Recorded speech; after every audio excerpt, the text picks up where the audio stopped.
Let us analyze the scientific evidence and the logical reasons why Islam permits a human being to have non-veg food.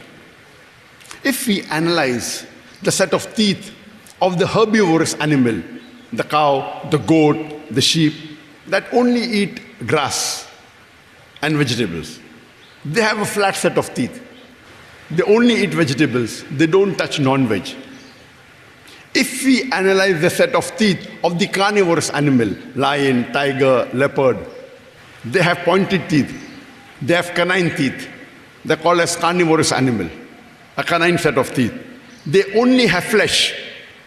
They don't touch vegetable. They don't eat vegetable. If we analyze the set of teeth of the human beings, if you see the set of teeth that you have in front of a mirror, you will find that we have flat teeth and pointed teeth also. We have herbivorous set of teeth as well as carnivorous set of teeth. It is called as omnivorous set of teeth. So if Almighty God wanted us to have only vegetables, why did He give us this pointed teeth? Why did He give us the canine teeth? If Almighty God wanted us to have only vegetables, why did He give us the canine teeth, the carnivorous set of teeth? Allah subhanahu wa ta'ala wanted us to have vegetables as well as non-vegetables. When we say non-veg, it doesn't mean only flesh food.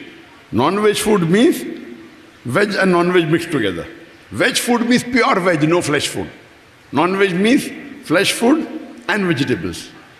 So our Creator Almighty God gave us both sets of teeth because He wanted us to have both vegetables as well as flesh food.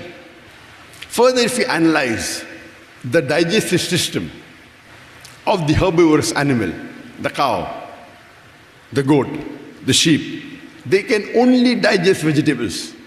They cannot digest flesh food.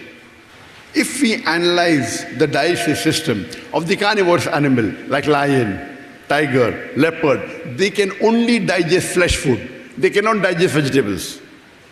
But if we analyze the set of the human beings, we have a long intestine and a small intestine. We can digest vegetables as well as flesh food. If Almighty God wanted us to have only vegetables, why did He give a digestive system which can even digest flesh food? Because He wants us to have it. Furthermore, if we analyze, many of the Hindus, they think that the religious scriptures does not permit them to have flesh food. They think the religious scriptures say you should only have vegetables. That's a misconception because most of the Hindus, they don't read the scripture. If you read the Hindu scriptures, it's mentioned in Manusmriti, chapter number 5, verse number 30. It says that if you eat that which is meant to be eaten every day, you're not doing a sin because God created some to be eaten and some to be eater. It's further mentioned in Manusmriti, chapter number 5, verse number 31. It says that killing an animal in sacrifice is the law of the gods. It's mentioned in Manusmriti, chapter number 5, verse number 39 and 40, that killing the sacrificial animal is not counted as killing. That means according to the Hindu scriptures, you can have non-veg food, can have flesh food. And if you read Mahabharata, that's a very famous sacred scripture of the Hindus, and we know there are 5 Pandavas, and Yudhishthir, who's the eldest brother, he asks Bhishma, his brother, that what should we give in yagna, in puja, in food, so that the gods will be satisfied. Hinduism believes in giving food to God, so he's satisfied. So the elder brother Yudhishthira asked Bhishma, what food should we give in yagna, in puja, so that our ancestors will be satisfied? So Bhishma replies, if you give fruits, barley and rice, our ancestors will be satisfied for 1 month. If you give fish, for 2 months. If you give mutton, for 3 months. If you give hare, for 4 months. If you give meat of the goat, for 5 months. If you give bacon, for 6 months. If you give the flesh of birds, for 7 months.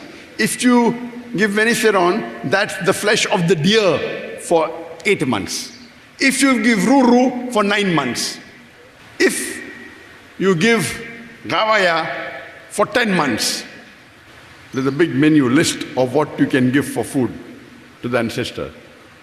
And if you give a buffalo, the ancestors will be satisfied for 11 months. And if you give cow, beef, the ancestors will be satisfied for 12 months, 1 full year. And if you give a large bull, they'll be satisfied for 12 years. And if you give rhinoceros, they'll be satisfied inexhaustibly. And it continues that if you give red meat of the goat, also they will be satisfied inexhaustibly, forever. There's a big menu given in Mahabharata Anushasan Parv, chapter 88, on what food you can give. It contains all the variety. So the Hindu scriptures allows a Hindu to have non-veg food.